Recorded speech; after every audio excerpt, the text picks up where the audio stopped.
Hello everyone. Today our topic is prisms and cross-sections. Our objective for today is students will be able to identify the cross-sections of prisms by identifying shapes congruent to the base. Our important parts of our objective are the words cross-sections and prisms, which we're going to define in just a minute, and then also the word congruent. We need to remember that the word congruent means identical. And when we're talking about geometry, this means same shape and same size. One application of using cross-sections in real life is that when we take CT scans of a person's brain, the data that comes back to us is actually pictures of the cross-sections of that person's brain. And we're going to talk about cross-sections in just a minute, so you'll get a little bit more of an idea. But essentially, if we took a really, really thin slice of a person's brain and we cut it, and we pulled it out and we looked at it, that's the picture that we're getting from a CT. You can also think of, for example, a slice of bread is a cross-section of the loaf of bread. So essentially what we're looking for are slices of something larger. Let's talk about some vocabulary before we get into anything else. Okay. So the first vocabulary word that we're looking for is a cylinder. So you may have gotten a definition for a cylinder in middle or elementary school, and that definition may have had something to do with circles as your bases, right? So you could think of, for example, a can of soup as a cylinder. But cylinders are actually more general than that. So the general definition of a cylinder that we are going to use is congruent shapes on parallel planes connected by line segments. So essentially what that means, we have a picture right here, is I have two planes, right? Here's a plane and here's another plane. They're essentially flat surfaces, right? So it's like I have two pieces of paper held one above the other, and they're parallel, which means they never touch, right? So they're going in the same direction. If I draw one congruent shape on the top and another congruent shape on the bottom, and I connect those shapes with a bunch of diagonal lines or straight lines, right? A bunch of line segments, that's going to make a cylinder. So that means that a cylinder could look like a can of soup, but it could also look like a moving box or a book or a flagpole, right? Anything that's the same shape on the top and the bottom and connected by straight lines is a cylinder. So the bases of a cylinder, the shapes that make up the top and the bottom, have to be the same. But for a cylinder, they can be anything. They can be any shape. A prism is a cylinder with polygonal bases. So remember that the word polygonal means straight sides, right? So a prism is a cylinder where the bases are straight sides. So we can have lots of different kinds of prisms, right? We could have a rectangular prism where we have a rectangle on the top and the bottom. We could have a triangular prism where we have a triangle on the top and the bottom. We could have a parallelogram.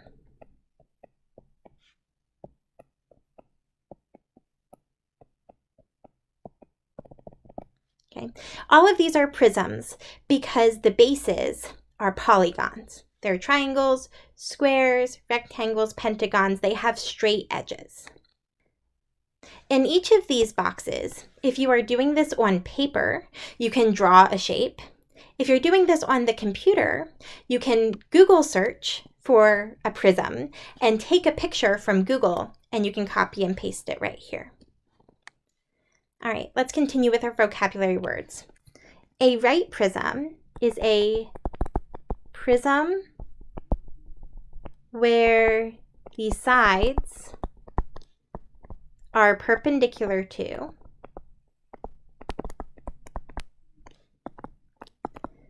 the base. Okay. So this idea that the sides are perpendicular to the base comes from the word right, right? Right means right angle. So the idea here is that, let's say I have a triangular prism. Okay. So here's my triangular prism. I have a right angle anywhere where one of my sides comes down and another side goes across. So that means that this is a right angle here. That means that this is a right angle. That means that back here, the angle between where we're coming down and where we're going over, this is a right angle. The idea here is that our height is at a right angle to our base. And the verbiage that we use around the word prism, we could see a triangular prism or a rectangular prism or a pentagonal prism. So basically, that just means that the base is a triangle, which would be I have a triangle at the top, I have a triangle at the bottom, and I'm connecting them, right? Or my base is a rectangle.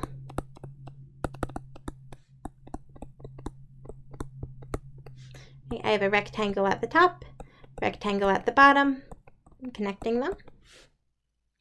My base could be a pentagon. And remember that a pentagon has 5 sides, right? 1, 2, 3, 4, 5.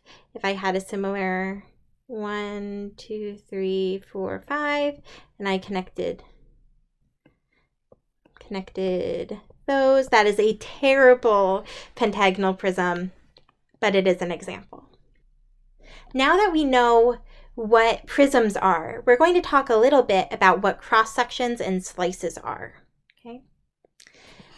A cross section is a slice of a 3D shape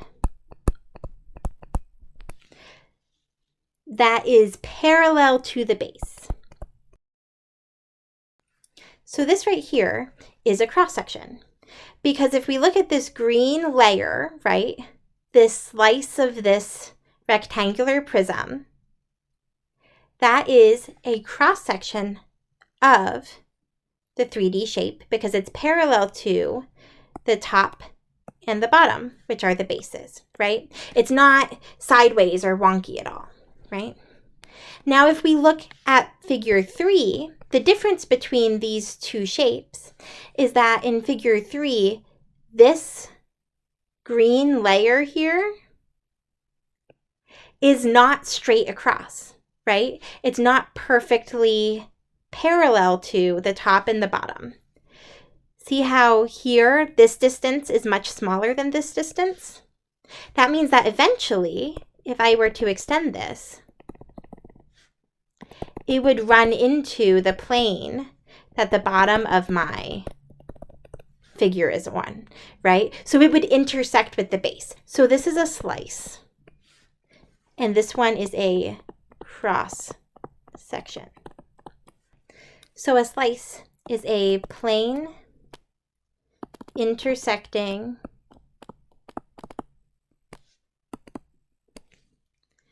the 3D shape. It could be parallel, it could be not parallel. Either way, it's a slice, but cross sections have to be parallel. All right, let's move on. Let's look at our exercise here. Now, if you're doing this on the computer, this could be pretty tricky. You can do your best to find a shape on like a Google search. If you're unable to do that, if you need to skip C and D, that's okay. But if you're doing this on paper, make sure you do this, and also make sure that you're really paying attention to the video. So the idea here is that we're sketching the cross section of the following figures. And what we haven't talked about yet is that the cross section is congruent to the base.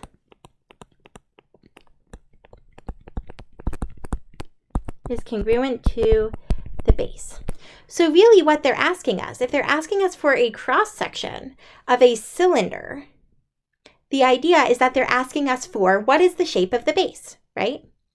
So for part A, our base is a circle, right? This is the cylinder that you would have learned about in elementary or middle school, right? So our cross section is a circle because our base is a circle, right? Why don't you look at B and see if you can identify what the base is? Pause this video and take a moment to do that. All right, let's look at what the base or the cross section of B is. So here, our cross section will be a pentagon because that is the shape of the base of this shape, right? We have this three-dimensional figure and the base is a pentagon. It has 5 sides, 1, 2, 3, 4, 5. So that means that our cross section would also have 5 sides. It would also be a pentagon. Let's look at part C. Now remember that we've kind of twisted and turned these shapes around. Some of them might be kind of difficult for you to look at, but take a look at C and see if you can figure it out. All right, the cross section for C is an L shape. Kind of like this, right? If I took this L shape and I picked it up and I set it on top of this picture, it should fit right on top of there, right? Our base is an L. All right, let's look at D. Go ahead, draw what figure do you think this is? This picture is not perfect, right? This is not a specific kind of shape, so I'm not looking for anything perfect. If I had to estimate what exactly this was, I would say it looks something like that. The big idea here is that you know how to find a cross-section of a shape. Now let's talk about finding the volume.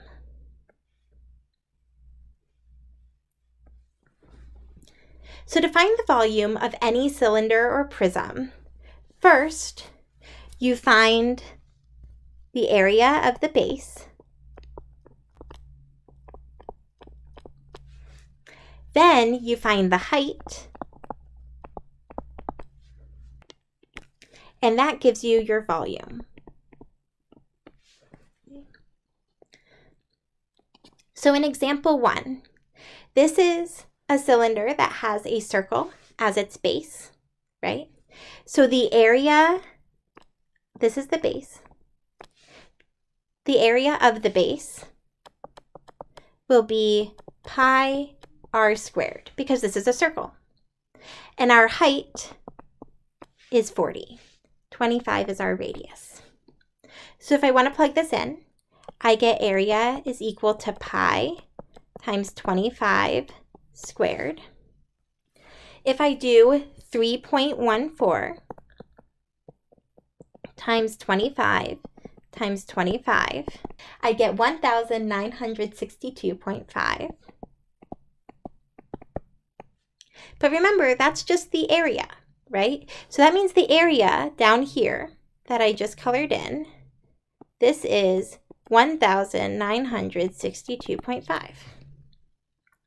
But to get the volume of this, I have to multiply that by my height.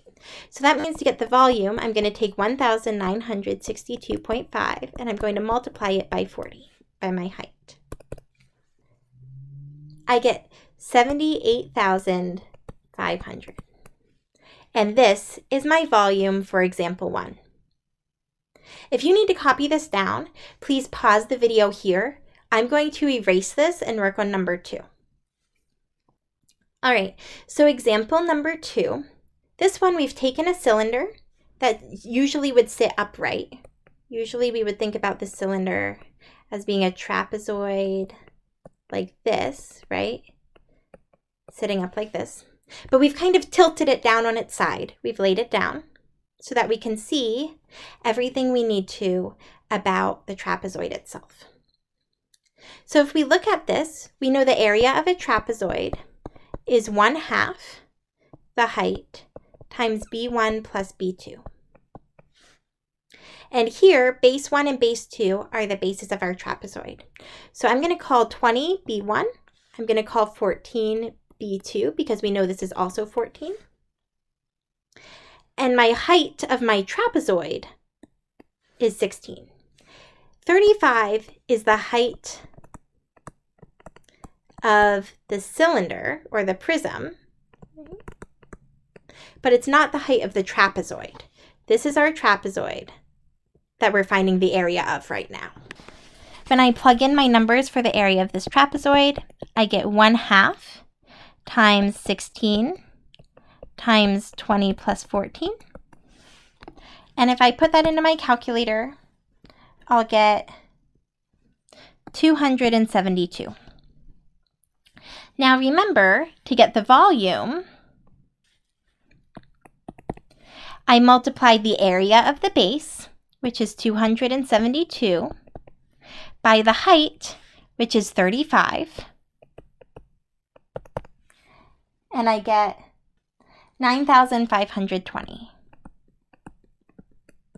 And that's my volume for number 2. Again, you can go ahead and pause this if you need to write all of this down. To complete this assignment, you have several practice problems. The first set of practice problems, you'll be figuring out which cross-sections, here are your cross-sections, match with the cylinders that we gave you. So if you're working on a computer, you can click on each of the pictures and you can just drag and drop them to their corresponding cylinder. Remember that there are 2 pages here. So some on this page might match to some on the first page and vice versa.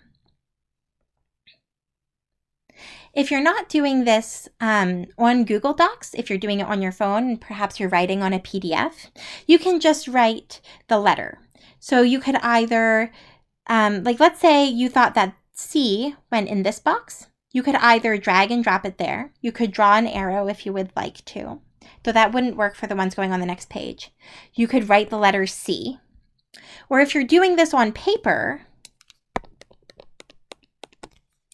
you could draw the shape if you would prefer.